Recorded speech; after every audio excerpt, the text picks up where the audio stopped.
ongoing investigations and news reports. The information shared is for awareness only and may change as more details emerge. Viewer discretion is advised.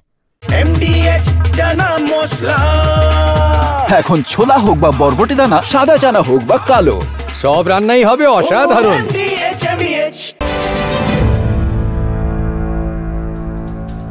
ফিরলাম থোটকাটা special নিয়ে। প্রথমেই big বলের দিকে তাকান।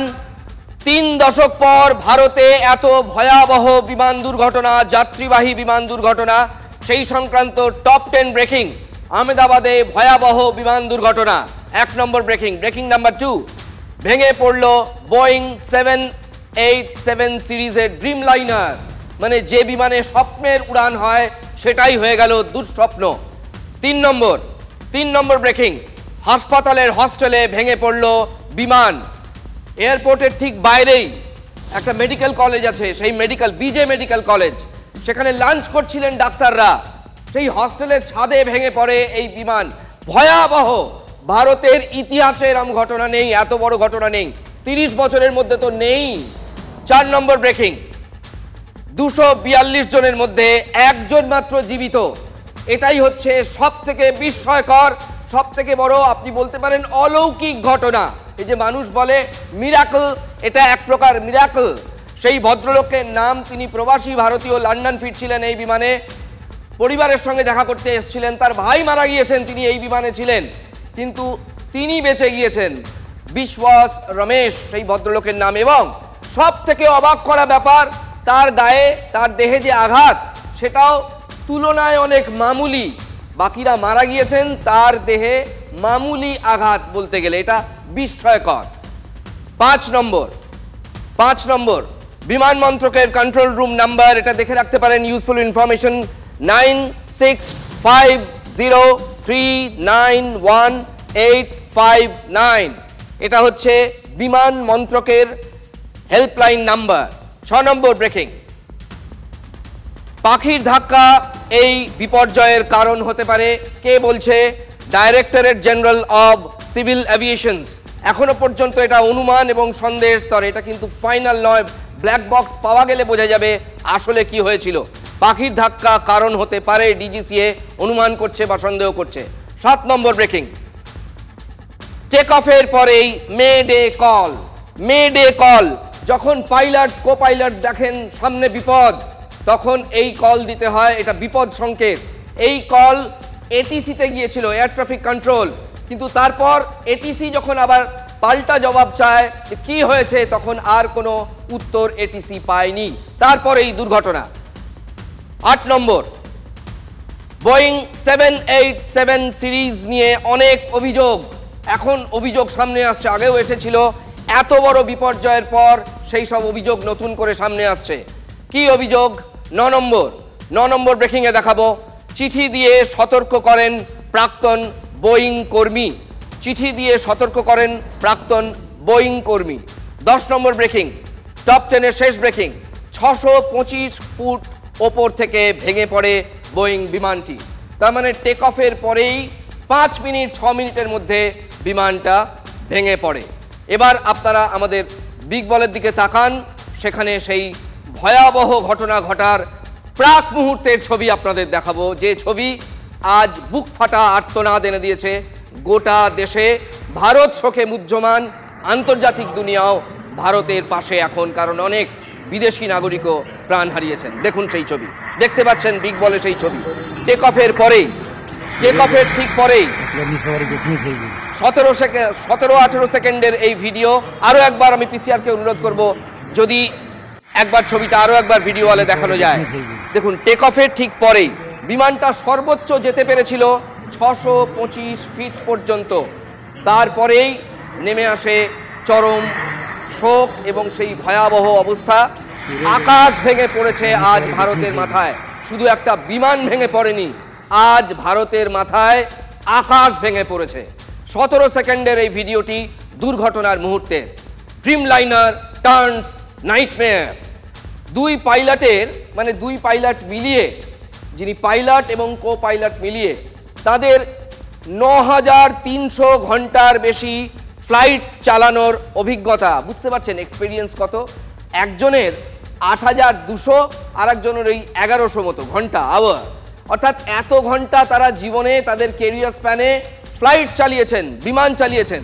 অর্থাৎ অভিজ্ঞতার কোনো কমতি ছিল না, কোনো খামতি ছিল না। ঠিকই শুনছেন, পাইলট এবং কো পাইলট মিলে তারা ফ্লাইট উড়িয়েছেন সারা জীবনে 9,300 ঘন্টারও বেশি। বোয়িং 7878 ড্রিমলাইনারের ককপিটে থাকা ক্যাপ্টেন সুমিত সাবরওয়াল, যার উড়ান অভিজ্ঞতা এক্ষুনি বলেছি আপনাদের প্রায় 8,200 ঘন্টার, দুর্ঘটনার সময় তিনি এয়ার ইন্ডিয়ার বিমানটি চালাচ্ছিলেন।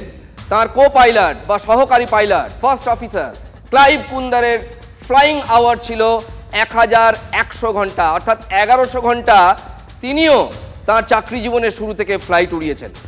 মানে তার অভিজ্ঞতা, এখানে এগুলো ঘন্টায় মাপা হয়। তারপরেও বিপর্যয় ঠেকানো যায়নি। এত অভিজ্ঞ হাতে বিমানের হ্রাস থাকা সত্ত্বেও কি করে ঘটলো এত বড় দুর্ঘটনা, এত বড় বিপর্যয়? উড়ানের মাত্র 5-6 মিনিটের মধ্যে আহমেদাবাদের মেঘানীনগরে এয়ার ইন্ডিয়ার বোয়িং 7878 ড্রিমলাইনার ভেঙে পড়ে। ফ্লাইট নাম্বার কত ছিল? AI, মানে এয়ার ইন্ডিয়া 171। কেন এই বিপর্যয়? কি হতে পারে কারণ? অভিজ্ঞ পাইলটদের কথা আপনাদের শোনাবো। একটা আমরা যেটা দেখছি যে প্লেনটা যখন খুব হেভি কন্ডিশনে যখন টেক অফ করে, তার main source of keeping it uplift, মানে হাওয়াতে উড়িয়ে রাখার মেইন সোর্স হয় তার ইঞ্জিন। তার মানে ডেফিনেটলি যদি ইঞ্জিনের কোনো লস অফ থ্রাস্ট হয়ে থাকে, সেই ক্ষেত্রে প্লেনের এতটা ওয়েট ওখানে সাস্টেন করা মুশকিল হয়। আমার মনে হয় ডাবল ইঞ্জিন ফেলিয়ার হয়েছে। ডাবল ইঞ্জিন মানে দুটো ইঞ্জিনই ফেল করে গেছে, যার জন্য কোনো থ্রাস্ট পায়নি যে ও আরো অ্যালটিটিউড গেইন করে ও ঘুরে এসে ল্যান্ড করবে। যেরকম প্লেনটার ট্র্যাজেক্টরি আমরা দেখতে পাচ্ছি, ওপেন সোর্সে যেরকম ইনফরমেশন আসছে, দেখা যাচ্ছে যে প্লেনটা প্রায় 500 থেকে 600 ফিট হাইট অব্দি উঠেছিল। টেক অফের পরে ডেফিনেটলি এই সময় পাইলট আন্ডার ক্যারেজের চাকাগুলোকে আপ করে নেয়, এয়ারক্রাফটটাকে ক্লিন করে নেওয়া হয়। আর তারপরে প্লেনটাকে দেখা যাচ্ছে নামার সময় তার চাকাটা ডাউন আছে, তার মানে ওরা মাঝখানে একটা মেডে কলও দিয়েছে। তার এই সময়টার মধ্যে 8:05 থেকে 8টা মানে 0805 থেকে 0807 জুলু টাইম, মানে জিএমটি টাইমের মধ্যে ঘটনাটা ঘটেছে। একে হট অ্যান্ড হিউমিড ডে, হয়তো ওভারলোডেড কন্ডিশন ছিল, তাতে ইঞ্জিন ফেলিয়ার হতে পারে। প্লেনটা যেভাবে নেমেছে মনে হচ্ছে যে একটা ফোর্স ল্যান্ডিং এর অ্যাটেম্প্ট করা হয়েছিল চাকাটা নামিয়ে। বাট এগুলো সব স্পেকুলেশন। দেখুন, পাইলটরাই কিন্তু বলছেন, যারা বিশেষজ্ঞ জীবনে অনেক ফ্লাইট উড়িয়েছেন যারা, তারাই বলছেন সবটাই এখন স্পেকুলেশন বা অনুমান, অনুমান পাল্টা অনুমান। আদতে কি থেকে হলো পুরোটাই কিন্তু তদন্ত সাপেক্ষ। ব্ল্যাক বক্স না পাওয়া পর্যন্ত নিশ্চিতভাবে কোনো কিছুই বলা সম্ভব নয়। তবে ডিজিসিএ মানে ডাইরেক্টরেট জেনারেল অব সিভিল এভিয়েশনস সন্দেহ করছে পাখির ধাক্কাতেই, জোড়া ইঞ্জিনেই পাখির ধাক্কা আহমেদাবাদের এত বড় বিপর্যয়। বিমানের দুটি ইঞ্জিনেই সম্ভবত পাখির ধাক্কা লেগে থাকতে পারে। বিকল হয়ে যায় দুটি ইঞ্জিনই, ফলে বিমানের ভিতরে পাওয়ার সাপ্লাই চলে যায়। তার মানে এক কথায় বিমানটা যদি এটা হয়ে থাকে তাহলে একেবারে বিকল হয়ে গিয়েছিল, অচল হয়ে গিয়েছিল, কোনো মানুষের হাতে আর কিছু ছিল না। ডিজিসিএর বিবৃতিতে এমনটাই জানানো হয়েছে। দুপুর 1:34-এ টেক অফ করে এয়ার ইন্ডিয়ার বোয়িং বিমানটি। আমরা আপনাদের ধাপে ধাপে জানাচ্ছি যে কি থেকে কি হলো। সূত্রের খবর, সর্দার বল্লভভাই প্যাটেল বিমানবন্দর থেকে টেক অফের পরপরই বিমানের পিছনের অংশে আগুন ধরে যায়। দুপুর ঠিক 1:38-এ এয়ার ট্রাফিক কন্ট্রোলের সঙ্গে যোগাযোগ বিচ্ছিন্ন হয়ে যায় বিমানের ককপিটের।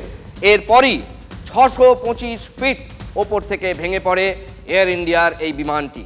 ভেঙে পড়ার সময় বিমানের গতি ছিল ঘন্টায় 322 কিলোমিটার। আবার বলছি, একটা বিমান, এত বড় একটা বিমান যেখানে 242 জন যাত্রী, কেবিন ক্রু সহ, পাইলট সহ, সেটা যদি 322 কিলোমিটার ঘন্টায় এই বেগে একটা অট্টালিকার ওপর ভেঙে পড়ে, তাহলে কি হতে পারে এটা সহজেই অনুমেয়। বড় বিপর্যয়ের বার্তা দিতে সেই সময় এয়ার ট্রাফিক কন্ট্রোল এটিসিকে কল করেছিলেন পাইলট। একে বলা হয় বিপদ ঘনাচ্ছে, মেডে কল। বড় বিপর্যয় আশঙ্কা করলে পাইলট এই ধরনের কল করে থাকেন, মানে মেসেজ পাঠিয়ে থাকেন, বার্তা পাঠান, কিন্তু যোগাযোগ বিচ্ছিন্ন হয়ে যায়। এটিসি আর যোগাযোগ করতে পারেননি পাইলটদের সঙ্গে। গত 3 দশকে এটাই ভারতে সবচেয়ে ভয়াবহতম বিমান দুর্ঘটনা। সংবাদ সংস্থা এপির দাবি, বিমানের ক্রু সহ মানে কেবিন ক্রু সহ মোট 242 জনেরই মৃত্যু হয়েছে। যদিও পরে আমরা জানতে পারি ওই 242 জনের মধ্যে একজন মিরাকিউলাসলি বেঁচে গিয়েছেন, যার কথা বলছিলাম, আবার বলবো তার কথা, অর্থাৎ 241। আহমেদাবাদের পুলিশ কমিশনারকে কোর্ট করে এটা প্রথমে জানিয়েছিল এপি, এই আন্তর্জাতিক নিউজ এজেন্সি। দেশের অসামরিক বিমান পরিবহন নিয়ন্ত্রক সংস্থা সূত্রে জানা গিয়েছে বিমানে 169 জন ভারতীয় ছিলেন, 53 জন, আবার বলছি ফিগারগুলো খেয়াল করুন, এটা কেন্দ্র জানিয়েছে, মানে অসামরিক বিমান পরিবহন মন্ত্রক জানিয়েছে। 169 ভারতীয় যাত্রী ছিলেন, 53 জন ব্রিটিশ নাগরিক ছিলেন এবং মোট 61 জন ছিলেন বিদেশি যাত্রী। 7 জন পর্তুগালের, 1 জন কানাডার, 2 সদ্যজাত সহ 13 জন শিশু ছিল এয়ার ইন্ডিয়ার এই বিমানে। বাকিরা 2 পাইলট এবং 10 জন crew member. Flight AI-171 was carrying 230 passengers and 12 crew members on board. Of the passengers, 169 are Indian nationals, 53 are British nationals, there are 7 Portuguese nationals, and 1 Canadian national. The injured passengers have been taken by local authorities to the nearest hospitals. We are actively working with the authorities on all emergency response efforts. The investigations will take time, but anything we can do now, we are doing. আপনাদের শোনালাম air ইন্ডিয়ার সিইওর কথা। এর মধ্যে আমাদের কাছে খবর এসেছে, যে খবরটা আজকে সব থেকে বড় বিস্ময়ের খবর এবং অবশ্যই একই সঙ্গে আনন্দেরও খবর একটা বটে। এত দুঃখের মধ্যে অন্তত এক টুকরো আনন্দ যে অভিশপ্ত বিমানের এক যাত্রী বেঁচে গিয়েছেন, বিশ্বাস রমেশ। দেখুন, বলতেই হচ্ছে, আপনি ভাগ্য মানতে পারেন, নাই মানতে পারেন, ঈশ্বর মানতে পারেন, নাই মানতে পারেন, কিন্তু চালু কথায় এখন যদি আমি বলি রাখে হরি মারে কে, তাহলে আমি কি কিছু ভুল বলবো? এটা অলৌকিক ঘটনা, প্রায় সবাই একই মত প্রকাশ করছেন। তিনি বিশ্বাস কুমার রমেশ, ব্রিটেনের বাসিন্দা। দুর্ঘটনার মুহূর্তের আগে 2 ক্রু মেম্বারের ছবি দেখুন।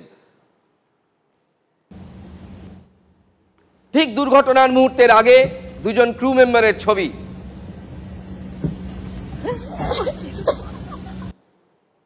মানে তখনও কেউ স্বপ্নেও ভাবতে পারেননি যে সাক্ষাৎ মৃত্যু তাদের কপালে নাচছে। মৃত্যু আরও হয়েছে, যারা ওই বিমানের যাত্রী ছিলেন না। এখনো পর্যন্ত মোট 317 জনের, অন্তত 317 জন মারা গিয়েছেন বলে খবর। ভারতের জন্য এটা আকাশ ভাঙা শোক ছাড়া আর কি বলতে পারি বলুন তো? সেই কারণেই শুরুতে আপনাদের বলছিলাম যে আজ আমাদের মাথায় আকাশ ভেঙে পড়েছে। শোকে সোশ্যাল মিডিয়ায় প্রোফাইল ছবি কালো করে দিয়েছে এয়ার ইন্ডিয়া এবং অনেক সাধারণ মানুষও তাই করে দিয়েছেন, অনেক সংস্থাও করেছে। ফেসবুক, এক্স হ্যান্ডেল, ইনস্টাগ্রাম সহ সমস্ত সোশ্যাল মিডিয়া প্ল্যাটফর্মে এয়ার ইন্ডিয়ার প্রোফাইল পিকচার কালো করে দেওয়া হয়েছে। কোনো ক্যাপশন নেই, নেই কোনো বিবৃতি, নীরবে শোক প্রকাশ বিমান সংস্থার। গভীর শোক প্রকাশ করেছেন রাষ্ট্রপতি, প্রধানমন্ত্রী নরেন্দ্র মোদী এবং কেন্দ্রীয় স্বরাষ্ট্রমন্ত্রী অমিত শাহ।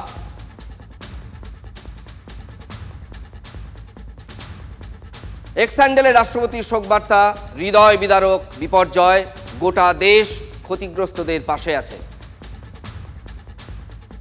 প্রধানমন্ত্রী কি লিখেছেন? ক্ষতিগ্রস্ত পরিবারের প্রতি সমবেদনা জানিয়ে নরেন্দ্র মোদী সব রকম সহযোগিতার আশ্বাস দিয়েছেন। প্রধানমন্ত্রীর পোস্ট বর্ণনার বাইরে, অর্থাৎ বর্ণনার অতীত, এটা বর্ণনা করা যায় না, ভাষায় প্রকাশ করা যায় না, এমন দুঃখজনক ঘটনা।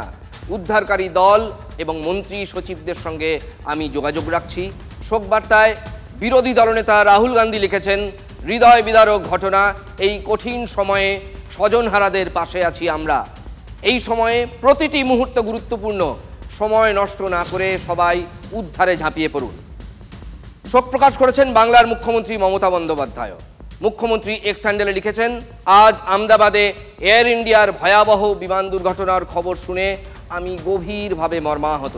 সকলের জন্য অত্যন্ত দুঃখজনক সংবাদ। যদিও আমরা সঠিক পরিসংখ্যান জানি না, মিডিয়া রিপোর্টগুলি বলছে যে বিমানটিতে 242 জন যাত্রী ছিলেন। আমি এই মুহূর্তে ঈশ্বরের কাছে তাদের জন্য প্রার্থনা করছি। তৃণমূলের সর্বভারতীয় সাধারণ সম্পাদক অভিষেক বন্দ্যোপাধ্যায় স্বচ্ছ তদন্তের দাবি জানিয়েছেন। সোশ্যাল মিডিয়ায় অভিষেক লিখেছেন, এই দুর্ঘটনা নিয়ে ভারত সরকারকে একটি পূর্ণাঙ্গ এবং স্বচ্ছ তদন্ত করতেই হবে।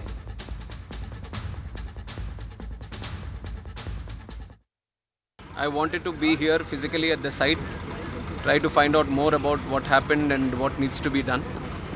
And also Honorable PM has called me. We are going to do a fair and thorough investigation. We are not going to spare anyone. We are not going to leave any stone unturned. We will do properly according to the protocol, and we are going to go to the depth of why this incident has happened. That much I can tell you now. Very sad to know that Vijay Rupani ji, Chief Minister, was also there. It's an incident which has shaken the nation also. Everyone has expressed their grief. Take off থেকে দুর্ঘটনা, মানে take off থেকে শুরু করে সেই বিপর্যয়ের মুহূর্ত পর্যন্ত শেষ মুহূর্তের এক্সক্লুসিভ ভিডিও আপনাদের আবার দেখাবো বিগ বলে। দেখুন এই ঘটনার পর, এই দুর্ঘটনার পর পর্বে পর্বে ছবি আসছে। দেখুন টেক অফ থেকে দুর্ঘটনা, এইটা হচ্ছে সর্দার বল্লভভাই প্যাটেল আন্তর্জাতিক বিমানবন্দর। এখান থেকে এই বিমান টেক অফ করছে, এই বিমানটাই ড্রিম লাইনার। টেক অফ থেকে দুর্ঘটনা পর্যন্ত দেখুন, জাস্ট বিমান যখন টেক অফ করছে সেই সময় এক্সক্লুসিভ ছবি।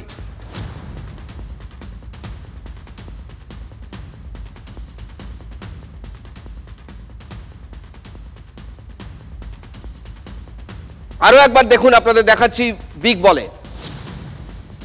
ঠিক টেক অফের মুহূর্তের ছবি এবং বিমানবন্দরের পাঁচিল থেকে কিছুটা দূরে, মানে বিমানবন্দরের যেখানে সীমা শেষ ঠিক তারপরেই কিছুটা দূরেই আছড়ে পড়ল বিমান এবং ভয়াবহ অগ্নিকাণ্ড সঙ্গে সঙ্গে বিমানে। আপনাদের দেখালাম সেই ছবি। দেখুন কার কপালে যে কি লেখা থাকে। দুই ব্রিটিশ নাগরিক এই বিমানে ওঠার আগে তারা গুড বাই করেছিলেন ইন্ডিয়াকে। Goodbye India. কি নিয়তি! হ্যাঁ, এই আমরা কত তুচ্ছ ছোটখাটো ব্যাপার নিয়ে ঝগড়া করে মরি। এটাই হচ্ছে জীবন। কারো হাতে নেই এই জীবনের চাবিকাঠি। যার হাতে চাবিকাঠি আছে কেবল তিনিই জানেন, অন্তর্যামী অন্তরে হাসেন। সেই গুড বাই যে আক্ষরিক অর্থেই চিরজীবনের জন্য গুড বাই হয়ে যাবে, তা তারা দুঃস্বপ্নেও ভাবতে পারেন। At the airport, just boarding. Goodbye, India. Goodbye. Thank you. 10-hour flight back to England. Going back happily, happily, happily calm. আবার বলছি, এই জাতীয় খবর যখন আপনাদের সামনে পরিবেশন করি তখন আবেগ হাজার সংযম করার চেষ্টা করেও পুরোপুরি পারি না। আমাদের পেশায় আবেগ দেখাতে নেই, কিন্তু এত সহযাত্রী, এত সহনাগরিক যেদিন, আমার দেশের এত নাগরিক যেদিন এইভাবে মারা গেলেন বেঘরে, সেদিন চোখ ছলছল করাটা ভারতীয় হলে অত্যন্ত স্বাভাবিক। কার যে কোথায় নিয়তি লেখা থাকে। হস্টেলের ক্যান্টিনে লাঞ্চ করছিলেন জুনিয়র ডাক্তাররা। আপনি ভেবে দেখুন, একটা হস্টেল, মেডিকেল কলেজের হস্টেল, সেখানে বিজে হস্টেল সম্ভবত এরকম নাম, সেটা ওই এয়ারপোর্ট থেকে কিছুটা দূরেই। সেই হস্টেলে লাঞ্চ করছিলেন, দুপুরের খাবার খাচ্ছিলেন ডাক্তাররা, বেশিরভাগই জুনিয়র। মেঘানীনগর জায়গাটার নাম, যেখানে এয়ার ইন্ডিয়ার বোয়িং বিমানটি আছড়ে পড়ে সেই ছাদে। কেউ ভাবতে পারে এটা কখনো? সেটি বিজে মেডিকেল কলেজের জুনিয়র ডাক্তারদের হস্টেল ক্যান্টিন। অন্তত 20 জন জুনিয়র ডাক্তারের মৃত্যুর আশঙ্কা করা হচ্ছে। আপনাদের আমরা মৃত্যুর আশঙ্কা বলছি, তার কারণ কনফার্মেশন এলে তখন আমরা এটা অত্যন্ত, এই খবরগুলো যখন আমরা দিই অত্যন্ত সাবধানে পেশ করি এবং সেটাই উচিত। তাই বলছি, অন্তত 20 জন ডাক্তার মারা গিয়েছেন। দেখুন থালাগুলো এখনো পড়ে আছে। কি বিভৎস দৃশ্য! মাথার ওপর, ছাদের ওপর থেকে নেমে এলো সাক্ষাৎ মৃত্যু। সবই ইউজি স্টুডেন্টই আছে। একজন মানে যে সুপার স্পেশালিটি হস্টেলের উপর পড়েছে, লাকিলি ওই রুমগুলো খালি ছিল, ওদের রুমের মধ্যে কোনো কিছু হয়নি, মানে কেউ ছিল না, ওই জন্য ওইখানে ইনজুরি খবরটা এখনো পাওয়া যাচ্ছে না। কিন্তু বাকি 1-2 জন এখনো খুঁজে পাওয়া যাচ্ছে না। এখন ওরা ওখানে, মানে এখনো রেস্কিউ চলছে। তারপর 3 জন MBBS পড়ুয়া আইডেন্টিফাইড, হ্যাঁ, ওরা এসে ব্রড ডেথ। আর বাকি 25 জনের মতো এখন ট্রমা সেন্টারে ভর্তি। হ্যাঁ, 25 থেকে আরো বেশি হবে, কারণ তোমার 2টো ওয়ার্ডে ভর্তি হবে। ধরো ওটা 25 থেকে 40 জনের মধ্যেই হবে। মোটামুটি অ্যারাউন্ড 50 জনের মতো পেশেন্ট এসছে। ম্যাক্সিমাম MBA স্টুডেন্টই বেশি এসছে। MBA স্টুডেন্ট এসে, সিকিউরিটি গার্ড ছিল 2-3 জন, মানে যারা ওখানে ডিউটি করছিল ওই এরিয়াগুলোতে এসছে আর কি।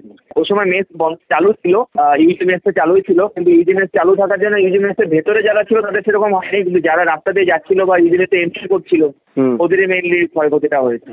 ভেতরে কিছু হয়নি, যা ঘটেছে বাইরেটায়। বেশিরভাগই পাড়ান এসছে, খালি 2-3 জনের একটু লং বোন ইঞ্জুরি আছে, একজন ফিমার ফ্র্যাকচার, একজন রেডিয়া সালনা ফ্র্যাকচার। তাই প্রথম থেকেই আমি শুধু এটাকে একটা বিমান দুর্ঘটনা বলছি না, আমি বলছি আকাশ থেকে শোক ভেঙে পড়েছে, আকাশ ভেঙে পড়েছে। बगल की इमारत में हूँ, तस्वीर देखिए आप। ये एक हॉस्टल के मैस की छत है जहाँ पर आपको वो टेल दिखाई दे रही है, प्लेन का पिछला हिस्सा। स्पीड इतनी ज़बरदस्त थी कि टक्कर लगकर ये जो टांकी आप देख रही हो, पानी की टंकी, ये बिल्डिंग के बीच में थी और अब कोने पे जा चुकी है। मेरा लड़का है ना, वो ब्रेक पड़ा था खाने का, तो हॉस्टल में खाने गया था ही नहीं, हॉस्टल में ही प्लेन क्रस्ट हुआ, पर मेरे लड़का को कुछ हुआ नहीं। बात हुई मेरी, और इसके भाईबंद है ज़्यादा हुए तो लोग मर गए, ये फिर मेरा लड़का को देखने जाना है अंदर। लड़का बोला है कि मैं अच्छा दूसरे मार से कूदा था ना, तो थोड़ा खाली लगा है, ऐसा बोला है मेरे को, और मैं जाऊँ अंदर तो मालूम पड़े ना। বিমান দুর্ঘটনার খবর থেকে এবার অন্য খবরে আসি। শ্বেতা খান, মার ঝাড়ু মেরে ঝেঁটিয়ে বিদায় কর। হাওড়া কোর্ট চত্বরের ছবিটা দেখে আপনাদেরও এই গানটা মনে পড়ে যেতে পারে, ঠিক যেমন আমার পড়ছে। শ্বেতা খান গ্রেফতার হয়েছেন, সেটা বাসি খবর। আজ তাকে হাওড়া আদালতে পেশ করা হয়। তাকে 8 দিন পুলিশ হেফাজতে রাখার নির্দেশ দিয়েছেন বিচারক। হ্যাঁ, আমাকে ফাঁসিয়েছে গুড্ডু খান মেয়েটাকে হায়ার করে আমাদের ফাঁসিয়েছে। হ্যাঁ, আমরা মেয়েটাকে বউ বলে মানিয়ে নিয়েছি। রিপোর্টে এত ফলস আমাদের নামে যে দিচ্ছেন, একটু সবচাইটা যাচাই করুন না যে ওর বিয়ে হয়েছে, ওর বাচ্চা আছে, আমার ছেলেকে।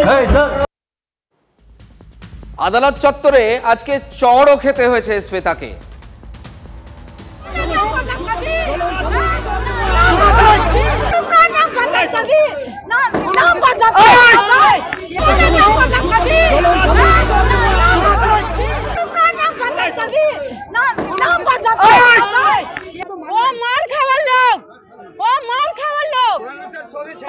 ছবি তুলে কি বলছো?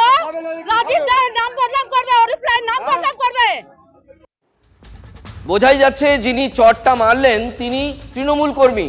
গলায় মমতা বন্দ্যোপাধ্যায়ের ছবি নিয়ে একদল তৃণমূল কর্মী হাজির হয়েছিলেন আদালত চত্বরে। তাদেরই একজন চড় কষিয়ে দেন। রাগটা কেন সেটাও বোঝা গেল।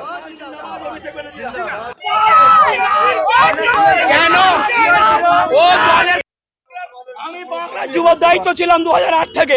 আমি 2বার পঞ্চায়েতের মেম্বার, কোনোদিনও আমি বাংলায় দল করতে দেখিনি। ও তৃণমূল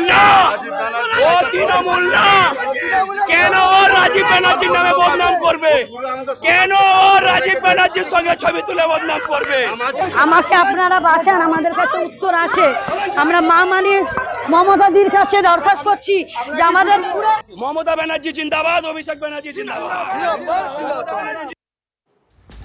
তার মানে শ্বেতা খানের সঙ্গে তৃণমূলের যোগাযোগের অভিযোগ বরাবর উঠেছে, প্রথম থেকেই উঠেছে এই ঘটনা সামনে আসার পর থেকে, অনেক দিন ধরেই। সেই কালি বুঝতেই তৃণমূলের মার ঝাড়ু মার। সুদীপ, রাজীব, অরূপের সঙ্গে ছবি তোলার বিরুদ্ধে, তাই তাদের এই বিক্ষোভ। কিন্তু এলাকার লোক তো বলছিলেন যোগাযোগ বেশ জম্পেশ। পঞ্চায়েত প্রধানও যোগাযোগের কথা উড়িয়ে দেননি। প্রশাসন ওনার সাথে কত সাপোর্ট করতো, নেতা সাপোর্ট করতো। শ্বেতা খান, আমরা তো ওকে ফুল টুস্কি বলে জানি। ওর স্টাইল, ওর চলাফেরা, ওর কথাবার্তা সন্দেহজনক, কিন্তু ঘটনালে এইরকম করতে আমরা জানতাম না। খুশি বেগম যে এইসব অসামাজিক কাজকর্ম করছেন এটা স্থানীয় নেতারা জানতেন, এবং স্থানীয় নেতারা তাকে সমর্থন, পড়াশোনা জানতো, সবাই জানে। কেউ যেই মানে মুখ খুলবে তাকে মিথ্যে মামলা ফাঁসাবে। আমাকেও মিথ্যে মামলা ফাঁসিয়েছে। আপনারা কখনো স্থানীয় কাউন্সিলর বা এলাকার যে বিধায়ক সবকে জানানো যে কেউ আসতো না আগে। কি ঝামেলা ছিল জায়গা জমি নিয়ে, দিন দাহাড়ে গুলি চালিয়েছিল মোল্লাপাড়া। আরে কম দে কিন্তু খাঁটি দে। MDH কাশ্মীরি লাল লঙ্কার গুঁড়ো।